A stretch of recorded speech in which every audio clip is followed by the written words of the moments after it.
Coming up next, we have Nidhi Chaudhary from 8 Vectors speaking about integrating physics-based neural networks with Gazebo and ROS for drone control. So, good afternoon, everybody. I'm Nidhi Chaudhary, and I work as a robotic software engineer with 8 Vector PT Limited. And we are currently working with physics-informed neural network and how can we use them in drone application. So, in today's presentation, I won't be sharing any framework. I'll be sharing an idea with which you can help your robots to control better and model better their uncertainties. So agenda of today's presentation, I'll discuss about what is physics-informed neural network. I'll give a demo, so how this works and how can you control your drone with it. And we will share results, how much better it performs than the traditional methods that we have.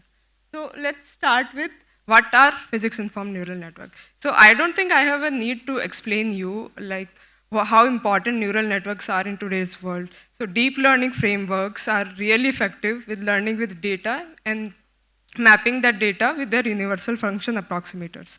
So, but their greatest strength is also their greatest weakness. In small data set, they tend to overfit the data and they fail to generalize for a longer period of time. But if we have any physical system, we cannot have large amount of data.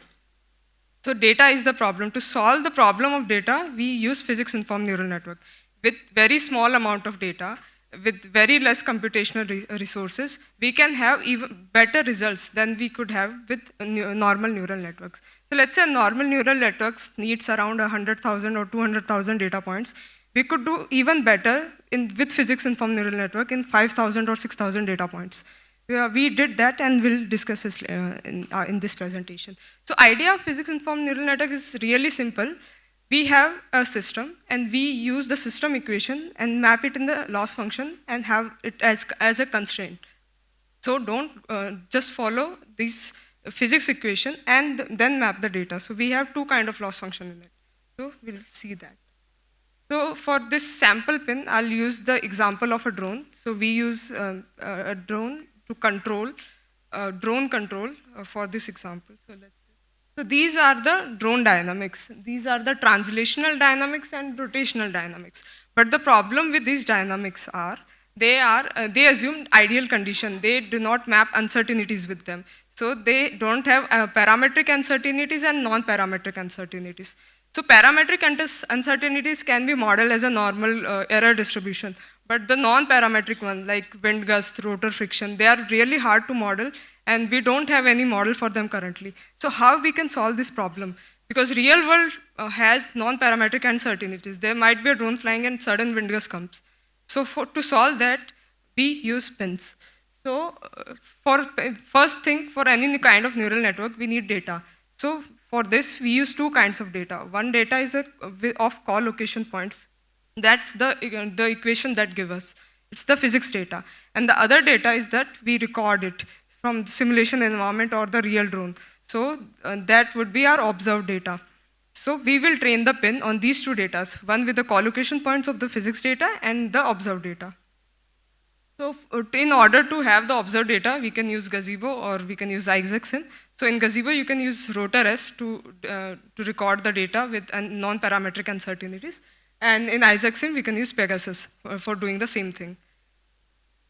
So how do you make the controller with that? So first thing, you have to modify the loss function with constraint as the dynamic equation that we have. And then we have to, then we try to predict the states. Like this is my current state, that I have the data of the past. Then I try to predict the future states and how it works. So this is the whole flow chart of it. I have my normal neural network. My normal neural network takes the inputs as my current state and what are my control inputs. And then it predicts what would be the next step. And the constraints are my loss function. So one is a physics-based loss function, and another one is a data-based loss function. And then it back propagates, and this process follows as this. So I have a video for it. This is a pin drone control with the help of pin in Gazebo. Can we have the video, please?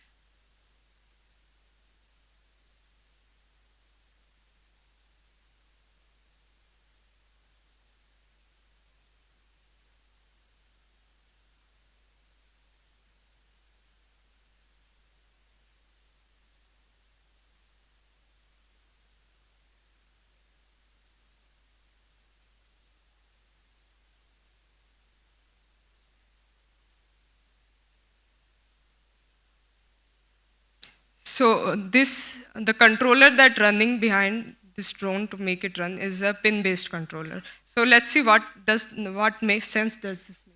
So the trajectory that we have chosen for it is a circular trajectory. It ascends to a height of 5 meter in like 5 seconds, and then it tracks a circle for the next 25 seconds.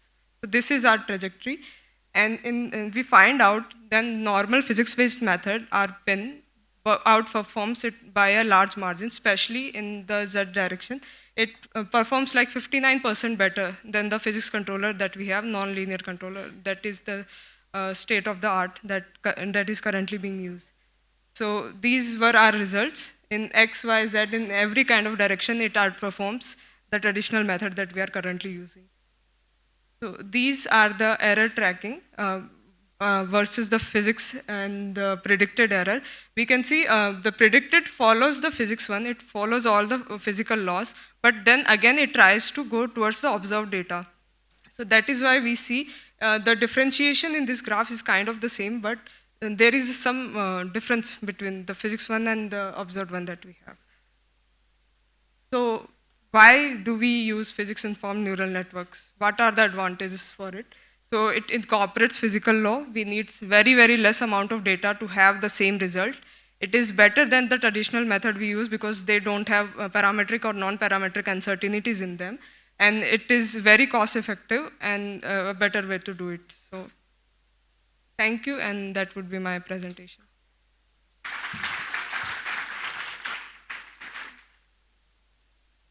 So I'm open for question, if any. Any of you.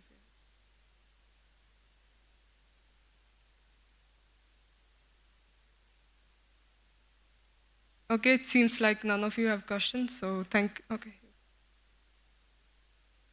So in the graph that you showed earlier, Yeah. for the Z, the error was, yeah, so here, the Z position error. So for the X and Y, it will closely follow, what is the predicted path, but for the Z, this is, pretty erratic. So if I'm reading it right, Yeah.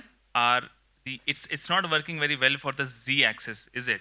No, the error is like you want to go as close to 0 as possible.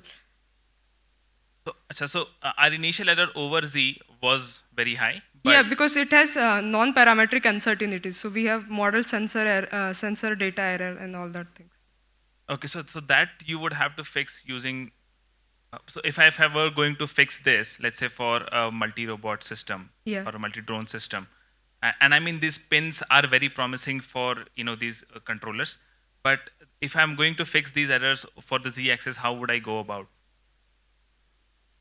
Okay, maybe you could tune the control equations better, control parameters. It's a simple PIPD, Yeah. those equations. No, it's not simple PIPD. It's non-linear backstepping control. So Okay. like that.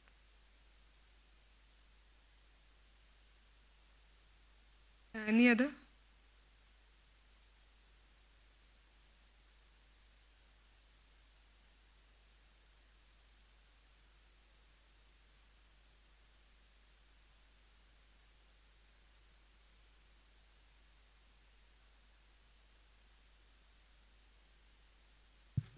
Excuse me, ma'am. Is this framework which you are using, ma'am, is it some research paper which you would be publishing, or is it a proprietary technology, ma'am? Currently, it's just a proof of concept. We are thinking of publishing it. Would you be able to share how you implemented this or any source code of it? Or? Maybe we could take it offline. I don't think I can say it. Sure, ma'am. Thank you.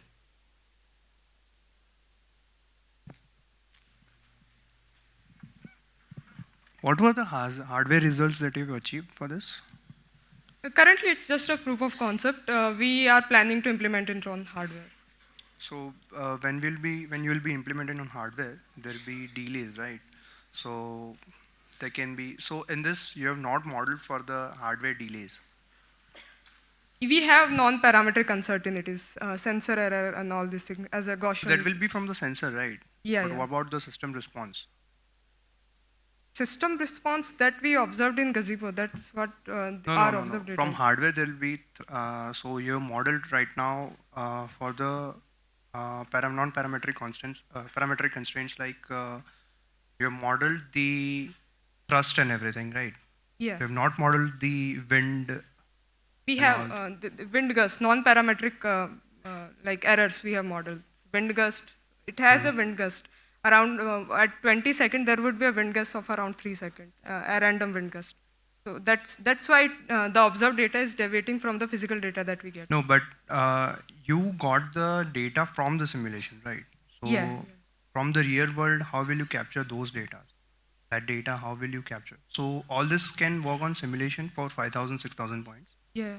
But what on hardware? That's what I'm talking about. So we haven't implemented it on hardware yet. We will think about it, how to do these things. Thanks. Thank you.